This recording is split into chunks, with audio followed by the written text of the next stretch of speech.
dalam 3 aspek. Ya. Satu aspek ketuhanan, teologinya. Yang kedua aspek ibadah, tata cara dia ibadah. Yang ketiga muamalah, yang mengatur pedoman dalam berinteraksi secara sosial. Ya kan? Oke.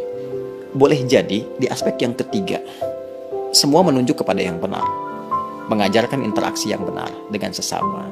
Silahkan Anda cek ya, pasti semua agama mengatakan harus jujur, nggak boleh mencuri, kan, nggak boleh berzina dan sebagainya. Jadi kalau ada yang membolehkan berzina, menipu dan sebagainya, dipertanyakan konsepsi keagamaannya. Di aspek yang ketiga ini, secara hukum sosial semua bisa sepakat. Tapi dikatakan agama harus memenuhi unsur 2 lagi. Konsepsi ibadahnya bagaimana? Di agama pasti ada ibadah, karena ibadah itu konsekuensi dari keadaan seorang hamba yang menuhankan sosok Tuhan. Pembuktian dari sifat menuhankan itu adalah ibadah. Harus menyembah Tuhannya. Bagaimana konsepsinya? Caranya bagaimana dia beribadah? Diatur tidak? Cara dia ibadah seperti apa? Ditunaikan kapan? Bagaimana teknisnya? Apa maknanya? Apa hikmahnya? Apa implementasi ibadah itu bagi kehidupan? Di titik ini pasti akan ada perbedaan.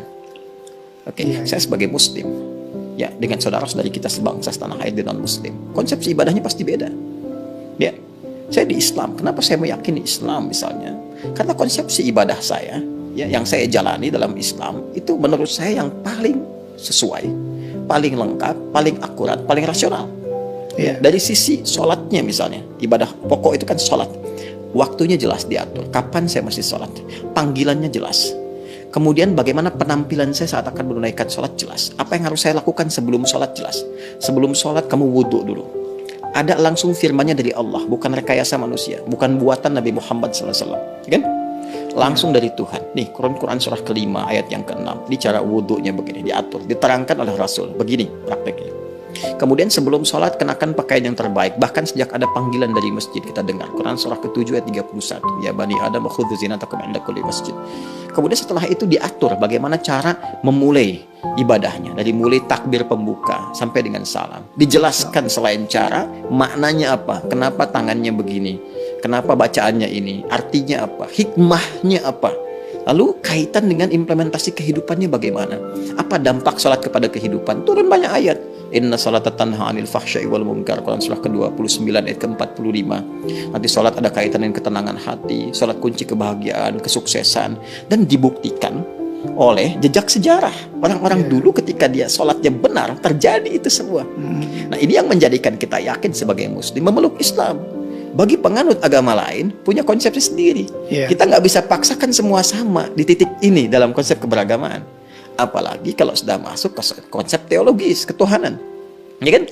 Nah, untuk menentukan agama ini ya benar sebagai agama kan mesti punya konsep ketuhanan. Nah, Islam pun menawarkan kepada kita secara ilmiah dan objektif untuk menguji bagaimana sih standar untuk menetapkan zat itu sebagai Tuhan, ya kan? Apa ukuran-ukurannya? Maka Islam menyampaikan. Misalnya di Quran surah ke-42 Asy-Syura ayat yang ke-11, laisa kamitslihi syai' di ujung ayatnya. Ya, sifat Tuhan itu nggak boleh sama dengan selain Tuhan. Ya, harus beda, 100% harus berbeda. Ya, jadi kalau misalnya manusia ini lemah, maka Tuhan mesti lebih kuat. Nggak boleh sama dengan makhluk. Kan? Kalau manusia berpasangan, Tuhan itu harus esa, harus tunggal misalnya. Demikian banyak hal yang bisa ditampilkan. Nah, konsepsi teologi ketuhanan ini setiap agama itu pasti berbeda. Ya kan? Nah, tinggal kita uji. Kan negara memberikan kepada kita hak penuh, merdeka untuk memilih. Dan dahsyatnya, Al-Quran memberikan kesempatan kepada kita itu secara merdeka. Terbuka untuk memilih. Bahkan dalam aspek teologi, di Quran surah ke-47 Muhammad, ayat yang ke-19, kata Allah, fa'lam. Anda mesti punya dasar pengetahuan. Annahu untuk menetapkan la ilaha illallah, untuk menetapkan tiada Tuhan selain Allah. Jadi untuk menetapkan konsep ilahiyat, teologis, ketuhanan yang meyakinkan kepada kita, oh ini Tuhan saya Allah. Ya kalau ditanya kenapa Anda nggak pilih Tuhan yang lain, kata Allah, Anda jangan sekedar bersyahadat misalnya, mengatakan asyhadu an la ilaha illallah. Itu syarat pertama menjadi muslim, syahadat. Tapi kalau Anda ingin kuat, ya dengan syahadat itu, dengan keyakinan teologi Anda itu, menuhankan Allah. Ini ilmunya loh. Makanya di Islam ada akidah, ilmu tauhid, fikul akbar. Nah, jadi boleh jadi semua agama itu punya konsepsi yang sama dalam aspek muamalat, interaksi sosial yang membawa norma-norma kehidupan dalam ragam interaksi sosial. Tapi bisa berbeda dalam konsepsi ibadah dan ketuhanan. Dan aspek ketuhanan yang paling pokok.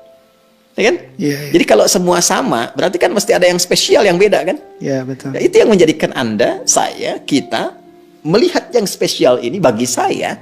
Konsepsi Islam sangat jelas, tidak ambigu. Ya, menentukan ketuhanan jelas. Fa'lam annahu la ilaha illallah.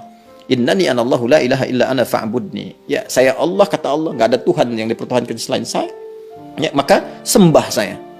Nah, saya mencari, saya membandingkan, melihat dengan keyakinan lain. Oh, saya temukan yang paling jelas, tidak ambigu, tidak susah dipahami sebagai Muslim ya.